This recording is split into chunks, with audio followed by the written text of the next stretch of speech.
Olá! Bem, já falamos sobre classificação, sobre a classificação de diabetes, como fazer o exame físico, como fazer o diagnóstico e a terapia que nós devemos usar.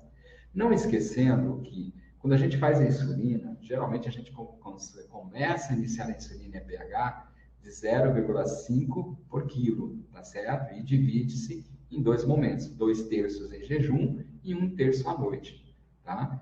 Já aquela insulina oportuna, que é a NPH, que a gente usa à noite, que a gente pode adicionar ao tratamento, a gente sempre vai iniciar com 10 unidades, tá? Independente do paciente, tá certo? Que está geralmente 0,2 kg peso. E você vai ajustando conforme vai dando a glicemia de jejum. É muito importante só lembrar isso para esse tipo de coisa. E a regular eu sempre vou usar de 0,2 a 0,3, né, por quilo, para a gente saber qual que é o momento de usar, ok? Bem, dito isso, vamos passar para a classificação de risco e acompanhamento do diabético, né? Nós temos que sempre pensar que o diabetes mellitus, que a gente vai fazer, esse é um paciente que a gente vai acompanhar a longo prazo e que a gente vai ter uma disfunção e falência de vários órgãos, especialmente rins, olhos, nervos, coração e vasos sanguíneos, tá? Estudos epidemiológicos sustentam a hipótese de uma relação direta e independente entre níveis sanguíneos de glicose e doenças cardiovasculares. Aqui, mais uma vez, eu reforço o fato do tecido adiposo, né? As citocinas, né, adiposas, elas vão atuar nos vasos, tá certo? Junto, que pode fazer a produção de uma aterosclerose e vão trabalhar lá nas arteriolas, vai sendo uma vasoconstrição, consequentemente, aumento da pressão. Tá? Então, por isso que a gente tem que ter esse cuidado com diabetes, tá? Nós temos que cuidar com a cegueira, insuficiência renal, amputação de membros. Então, por isso que nós temos que ter esse acompanhamento de diabetes. Nós temos que sempre pensar no seguinte: isso vai acontecer no diabético? Vai, se ele não tiver um controle.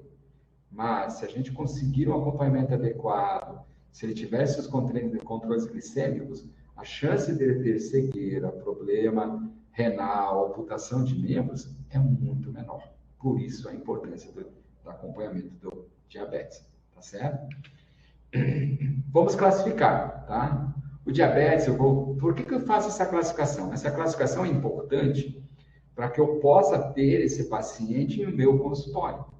Porque às vezes eu tenho um paciente que tem alto risco para ter outras comorbidades e ele está vindo uma vez só ao ano. Enquanto que eu tenho aquele que não tem risco para comorbidade, ele está vindo 2, 3 vezes. Então, a classificação de risco serve para o que você orientar o médico ou a enfermeira a relação às consultas periódicas que o diabético deve ter. Por exemplo, um diabético que eu vou classificar ele como baixo risco, é aquele diabético que tem hemoglobina glicada abaixo de 7, capacidade de autocuidado, tá? Ele não teve nenhuma internação nos últimos 12 meses, que ele tem ausência de complicações crônicas. Esse paciente ele é baixo risco. Já aquele paciente que ele tem hemoglobina glicada abaixo de 7, ele tem a capacidade de autocuidado insuficiente, ou a hemoglobina glicada está variando entre 7 e 9, ele é considerado moderado, tá certo? Ou quando ele sempre vou classificar ele como moderado. Já aquele paciente que está com hemoglobina glicada acima de 9, ele tem um autocuidado suficiente, mas ele teve indicação de internação nos últimos 12 meses, ele tem presença de complicações crônicas, esse paciente é considerado um alto risco na relação à diabetes. E aquele paciente que não tem capacidade de autocuidado dele é insuficiente, que a diabetes glicada dele está acima de 9, a hemoglobina glicada dele está acima de 9, tá certo? Ele tem presença de complicações crônicas, então esse paciente é muito alto risco. Ok, definiu que é baixo, moderado e alto. Como é que funciona a relação à minha consulta médica? Se eu for uma consulta médica, ele for uma de baixo risco, a consulta médica dele deve ser no mínimo 2 vezes ao ano.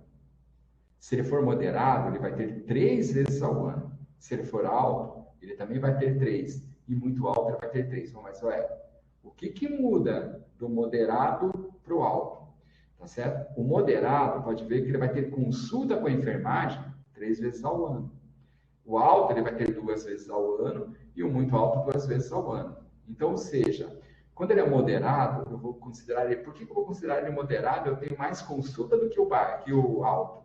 Porque o moderado, eu vou tentar evitar que ele chegue no alto e, consequentemente, trazer ele para baixo risco. Não se esqueça que o diabético, essa questão de estratificação, ela é vulnerável. Ele pode ser moderado, mas na próxima consulta eu posso considerar ele baixo. Então, tem que ter esse tipo de coisa, ok? Então, ou seja, e eu vou sempre, ou seja, o paciente com moderado, ele vai estar o quê? Ele vai estar 6 vezes, ele vai estar durante um ano, ou seja, a cada 2 meses ele está na consulta, tá? Então, é muito importante isso, esse acompanhamento, ok? Já eu tenho que avaliar sempre o quê? Numa consulta diabética, eu vou avaliar o quê? A avaliação do pé diabético. Então, se ele é baixo, eu vou ver, eu vou sempre ser abaixo, moderado ou alto, pelo menos uma vez ao ano, eu tenho que fazer estadiamento desse pé. Eu tenho que avaliar esse pé diabético dele. Como é que está a circulação, se ele tem algum problema cutâneo, são esse tipo de coisa, ok? Já aquele paciente que eu considero baixo risco, os ACS, ele tem que pelo menos 6 vezes no ano, ele tem que passar visita com esse paciente. Já olhem a questão, se ele for de alto risco, 18 vezes no alto, né? Mais de uma vez ao mês, a ACS tem que estar passando com esse paciente. Se ele for muito alto, porque aquele que ele depende de cuidados, a visita do ACS tem que ser o quê? Muito mais frequência, ou seja, ele tem que passar a cada 15 dias, o ACS tem que estar passando na casa desse paciente, porque ele não precisa do quê? De cuidados especiais, ok? A fundoscopia eu sempre vou fazer de ano em ano, sendo que no baixo risco eu posso considerar até 2 anos. E o eletrocardiograma também de ano em ano, mas também eu posso, no baixo risco, considerar em até 2 anos. Então, isso aqui é o meu norte para verificar quando o meu diabético vai estar no meu consultório. Se ele vai estar 6 vezes ao ano, se ele vai estar há 2 anos. Por isso é importante a estratificação de risco. Certo? Aí eu vou fazer o quê? Baixo risco, a glicemia capilar, a UBS, vou fazer 4 vezes. Certo? Olha só, se ele for muito alto, eu faço a cada 15 dias eu estou acompanhando. Se for glicemia de jejum, eu vou fazer 2 vezes ao ano no baixo. Glicemia pós-prandial, 2 vezes ao ano. A creatinina glicada, 2 vezes ao ano. Em compensação, se ele for alto ou muito alto, eu tenho que fazer essa hemoglobina glicada a cada de 4 vezes ao ano. Ou seja, né, cada semestre eu faço 2 vezes, tá certo? Então, eu tenho que estar sempre controlando essa hemoglobina glicada, tá? Assim como os demais exames, eu sempre vou olhar e vou avaliar, tá certo? É muito importante, hemoglobina glicada e a glicemia capilar e a glicemia de jejum, tá certo? Esses são, né, eu diria assim, a base em relação à estratificação de risco do usuário no diabético, ok? Aí eu vou começar a cuidar, tá certo? Prevenção e manejo das complicações crônicas do diabético, tá certo? Eu tenho que fazer o quê? História natural, tá? E aí eu vou ver se é o tipo 2, se é marcado pelo aparecimento de complicações crônicas. Algumas referidas como microvasculares, são específicas do diabetes, como retinopatia, nefropatia e neuropatia diabética. Por isso é importante da retinopatia ele ter uma consulta, né, oftalmológica a cada ano. Está lá no quê? Na classificação de risco, tá? Neuropatia diabética, por isso que é importante o quê? Examinar os nossos pés em relação às micros, né, complicações. Sabe-se também que complicações micro e macrovasculares apresentam fatores de risco e mecanismo comum. A hiperglicemia, a obesidade, resistência à insulina, inflamação branda e crônica e disfunção endotelial. Por isso que o diabético, na classificação, eu vou ter que ele é baixo ou alto risco. Se ele é alto risco, quais são as chances dele desenvolver uma complicação micro e macro? Muito maiores. Por isso que eu tenho que ter o quê? Esse controle glicêmico muito mais controlado. Glicemia capilar, glicemia pós-prandial, a hemoglobina glicada vão me dar norte, né, para que eu possa fazer o tratamento adequado. Tá certo? É isso que é importante. Eu vou evitar as complicações crônicas no diabético se eu tiver um controle desse paciente. Se eu tenho controle desse paciente, dificilmente ele vai evoluir para uma nefropatia. Dificilmente ele vai evoluir para uma retinopatia. Então, Por isso que eu teria que ter esses contatos. Muito importante no diabetes tipo 2, o controle da obesidade, tá? O obeso, nós temos que incentivar ele a mudar seu estilo de vida, incentivar a fazer exercícios físicos, para o quê? Para evitar as complicações, ok? As macros, as doenças, né, que são algumas doenças crônicas, né, que a gente vai ter, doenças macrovasculares, são as doenças mais frequentes e precoces em indivíduos com diabetes, tá? Em mulheres com diabetes, o efeito protetor do gênio feminino desaparece, aquele protetor estrogênico some na mulher, tá certo? Eu vou ter a sintomologia de 3 grandes manifestações cardiovasculares, que são a doença coronariana, doença cerebrovascular e doença vascular periférica, tá? Eu posso, contudo, os pontos que merecem destaque são a angina e os infartos agudos do miocárdio, tá certo? Porque eles podem ocorrer de forma atípica na apresentação e na característica da dor. Não tem aquela dor do lado esquerdo que irradia para o ombro, não. Eu posso ter uma dor abdominal, tá certo? Que é muito comum na cetoacidose. Então, a gente tem que ter cuidado, né? Aquela dor abdominal com náuseas, então, tem que ter cuidado em relação a esse paciente que pode estar com angina, tá certo? E as manifestações cerebrais de hipoglicemia podem mimetizar ataques isquêmicos transitórios. Então, nós temos que ter cuidado com a hipoglicemia, tá certo? E a evolução do pós-infarto é pior em pacientes com diabetes, que está descontrolado, tá? Quais são as medidas preventivas? É fazer o quê? Deve ser alertados quando a presença de seguintes fatores de risco: por doença macrovascular, o tabagismo, a dislipidemia, a hipertensão, a hiperglicemia e a obesidade. Por isso é muito importante a gente ter o paciente, o diabético, no nosso consultório, que a gente possa evitar esse tipo de coisa, tá? Entre os diabéticos, a metformina merece destaque pela proteção cardiovascular, tá? Por isso que é muito importante, a gente sempre faz, por isso que lá na aula de medicação oral, qual que deve se iniciar? Principalmente obeso, metformina. Tá certo? É muito importante porque ele tem uma proteção cardiovascular. As doenças microvasculares e neuropáticas, eles vão fazer o quê? A gente tem que ter essas considerações que fatores de risco como fumo, hipertensão, dislipidemia, inflamação crônica e disfunção endotelial, comumente associadas às doenças arterioscleróticas. Também são fatores de risco para retinopatia, nefropatia e pé diabético.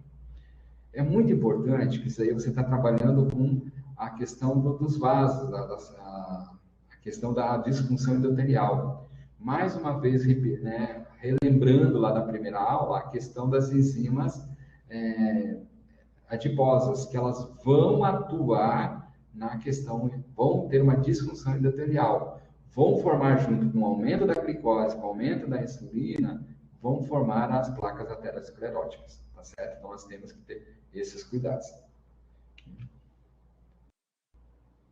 Retinopatia diabética, né? O rastreamento desse problema tem como objetivo o diagnóstico precoce da retinopatia grave, uma vez que existe intervenção efetiva.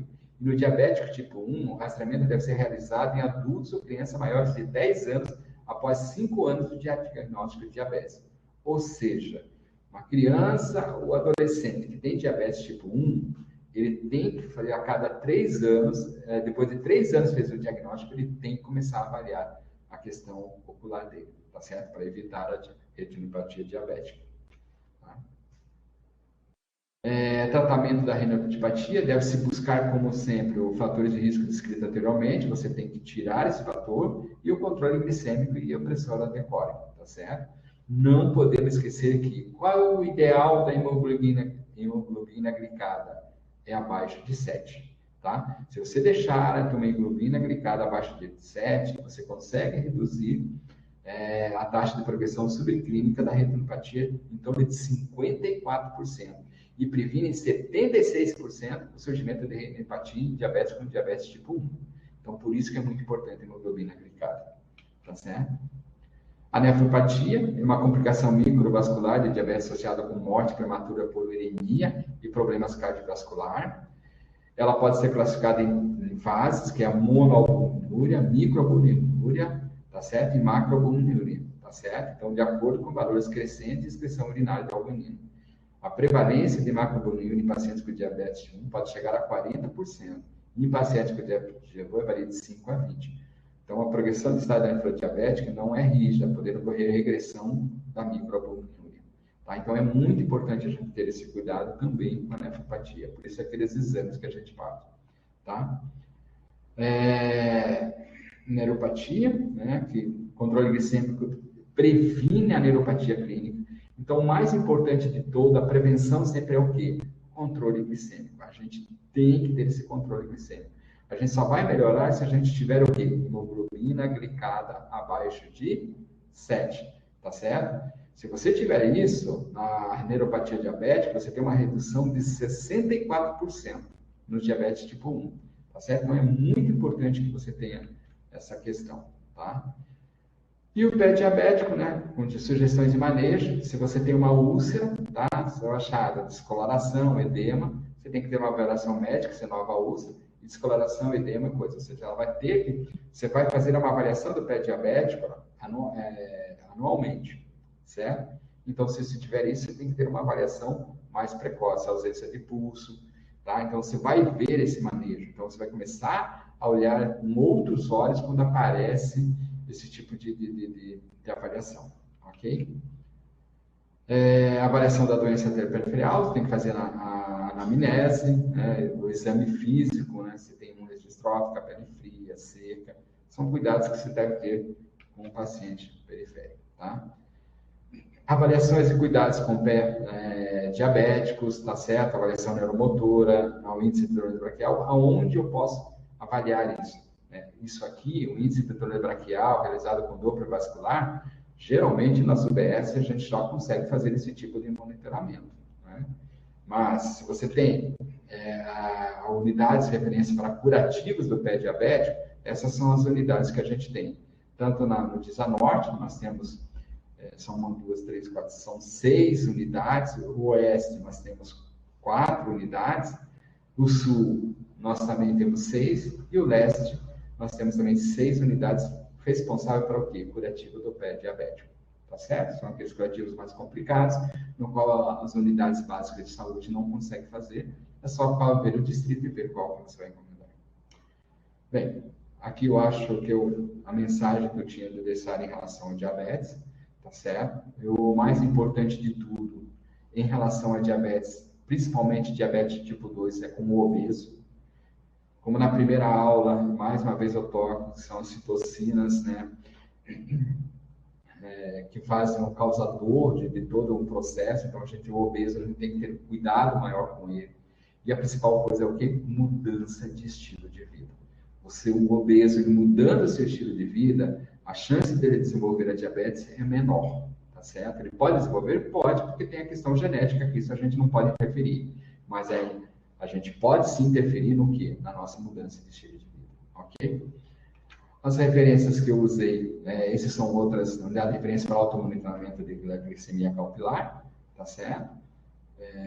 E as referências que eu usei para essas 4 aulas foram, eu usei o caderno de atenção básica, que é o 36, tá certo? Para quem não conhece esse caderno, não viu ainda, mas nós temos, é esse caderno aqui, tá certo? Que está disponibilizado nos nossos distritos, né? Se alguém não tem, pode tentar conseguir no distrito ou na própria Secretaria de Saúde, que aqui vai ter todas as orientações, aquilo que eu falei de uma forma mais clara e objetiva. E, claro, eu usei também as diretrizes brasileiras da Sociedade Brasileira de Diabetes, né, que foi realizada entre 2017 e 2018. Tá? Esse daí você pode conseguir através da internet. Tá? Entra lá, pesquisa diretriz da Sociedade Brasileira, que ela vai ter todos os cuidados, tá? Desde como cuidar do diabético, inicial, as crônicas, lá também está todas as referências. No meu mais, muito obrigado.